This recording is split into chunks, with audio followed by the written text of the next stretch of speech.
Pokoknya sing ora apal Quran lah, ibu-ibu apal. Yo syaratnya. Terus sing ora apal ibu-ibu apal kudu apal ayat iki. Paling gak yo apal maknane. Ya tak wacana sitok-sitok. Summa aurasna, manan kemudian saya kasihkan. Karena anak dimanani waris itu kan kesane sing ngekeki mati. Adalah Allah ora mungkin mati. Mulane Imam Suyuti urun atoina, manane aurasna iku atoina parim. Kok nak dimanani waris kesane kan yang memberi mati. Padahal pangeran ra bakal mati. Ono Imam Suyuti. Cara aku niku wong Isra kabeh no maksudnya ora ngono. Mulane aurasna mek dekne diganti apa? Atoina. Ya agak ulama dadi ra roh karepe. Nak kula roh karepe aurasna iku kan waris. Waris kesane kan mati. Terus dekne urun atoina. Alkitab itu kitab apa saja, Injil ya kitab, ya kan Alkitab. Lah kuwatir darani Injil dene maksud itu urun Al-Qur'an. Wis bener to iki? Paham ya? Kowe tak warai dadi wong alim ya. Wis bener. Ya salim berarti. Soleh boyong cara santri soleh boyong. Soleh. Nah, ayat ini menurut saya bukti bahwa kita pasti benar gitu. Terus kita ini kelompok ahli sunnah napa? Wal jamaah itu pasti benar, meskipun secara personal kita salah, tapi madhab kita pasti benar. Ya apa ayat ini kan jelas ayatnya. Kemudian kitab ini Al-Quran ini tak kasihkan orang-orang yang kami pilih. Orang dipilih Allah itu kan kelas super, ya kan? Allah yang milih loh, bukan sekedar lembaga negara. Allah yang milih itu kan berarti super. Tapi kemudian orang super itu uniknya Allah bilang faminhum dzalimul linafs. Orang yang saya pilih itu kemudian ada yang kelakuannya itu kurang ajar, zalim. Sekarang pertanyaannya, orang yang dolim itu bagian dari yang dipilih apa keluar dari yang dipilih? Keluar bagian apa keluar? Bagian. Makanya cara ahli sunnah, wong fasik ora keluar dari Islam. Mergo minhum rujuke je alladinas tofaina.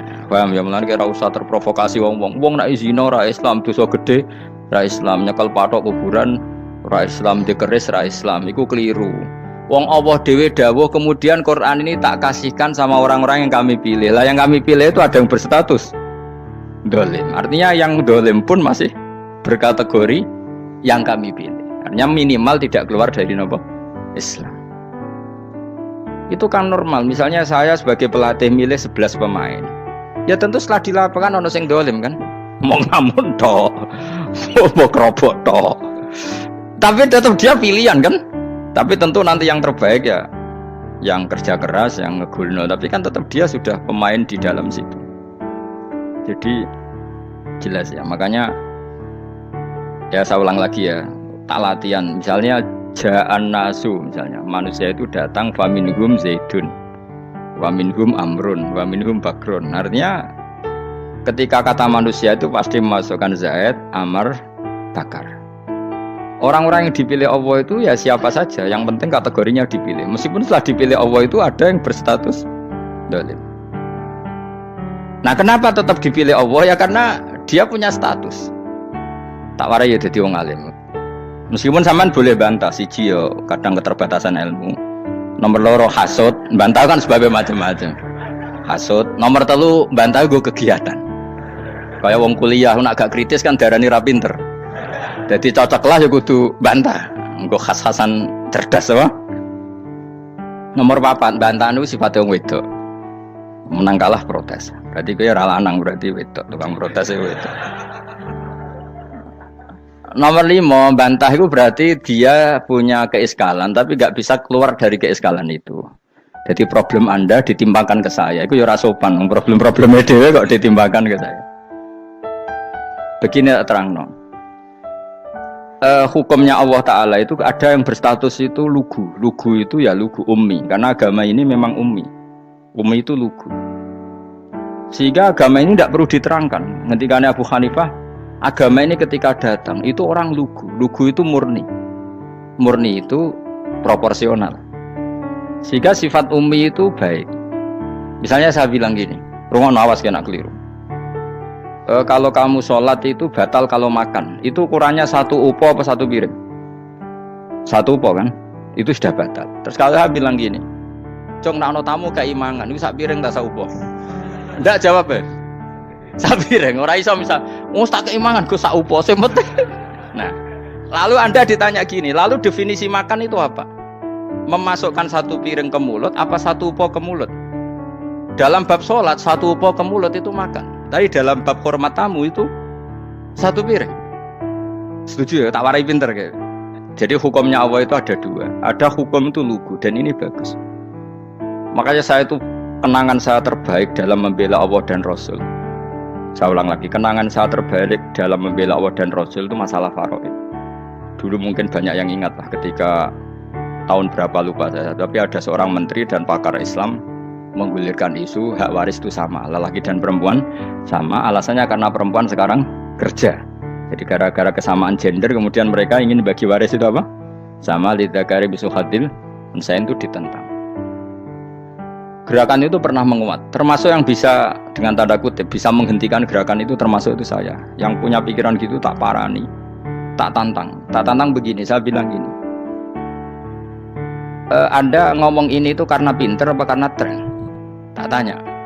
Ya karena pinter. Saya ini kan orangnya keren, punya kepangkatan jos lah.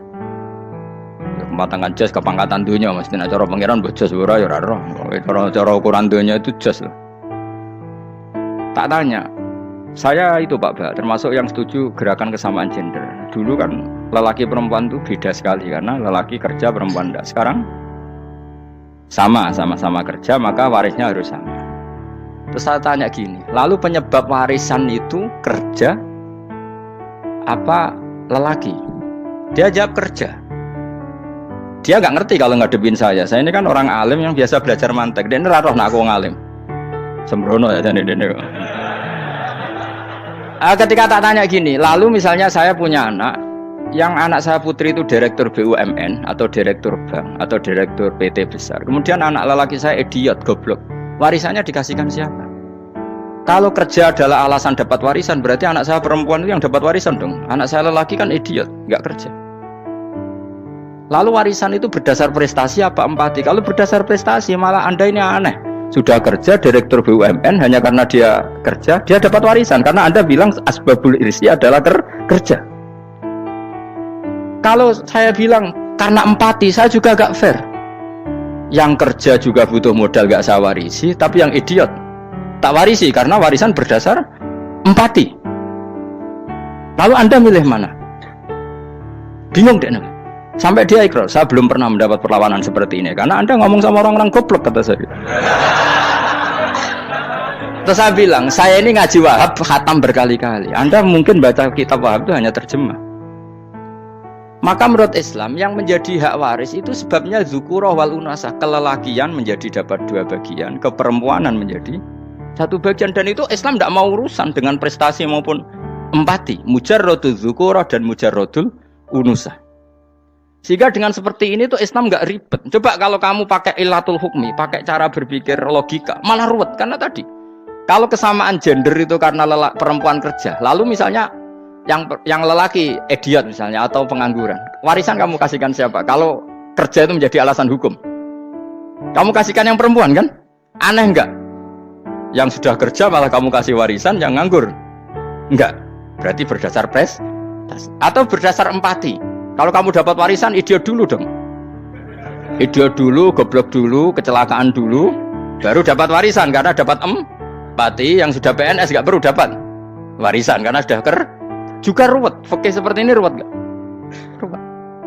Nah, kata Imam Haromen gurunya Menguzali, agama itu kadang dinuna dinul ajais. Kita ikut yang lugu saja. Allah bilang lelaki dapat dua bagian dari perempuan, ya lelaki ya yang punya alat kelamin, penis. Perempuan yang punya farji, ya sudah gitu aja, gak usah ruwet-ruwet. Kenapa begitu? Ya sudah seperti itu. Nanti lama-lama gini kalau diterusin. Ada seorang dokter fikih perempuan, dia menguasai fikih sholat. Ruhin lanang tapi gak menguasai fikih sholat. Rohnya mau pesolatan misalnya. Lalu yang jadi imam siapa kalau berdasar prestasi? Perempuan dong, karena dia doktoral fikih sholat. Dia menguasai aneh-anehnya sholat. Horo ibu masaili sholat dia menguasai. Sementara Ruhin takoi sholat itu apa Ruhin? Pokoknya ini gugus ngadeg terus lugu, terus ngadeg malih, apa? Ada mulan.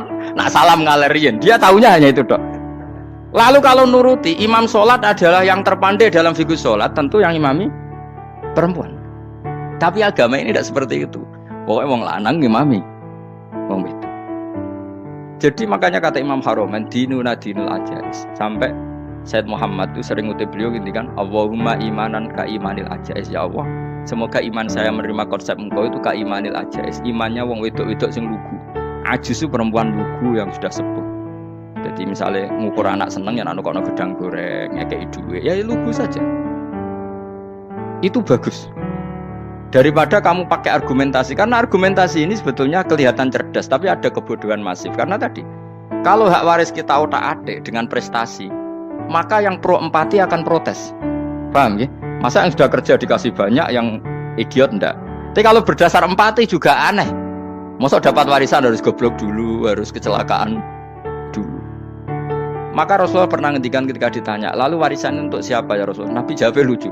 Fali aula rojulin dakarin. Jadi Nabi sempat ngendikan kata rojul. Kemudian direvisi dakarin. Fali aula rojulin dakarin. Semua ulama ngendikan dakarin di sini adalah badal. Nabi ngendikan rojulin. Kemudian Nabi ingat kalau rojul itu identik dengan lelaki dewasa. Apa? Kemudian Nabi mengulang lagi dakarin. Tidak harus dewasa, yang penting lelaki. Jadi meskipun baru lahir, kalau dalam keadaan baru lahir namanya apa? Kan dakarin kan? Belum bisa dikatakan rojul. Paham ya? Nabi ngulang 2 kali. Fali aula rojulin dakarin. Ini penting saya utarakan supaya clear. Jadi agama itu gak usah diotak-atik.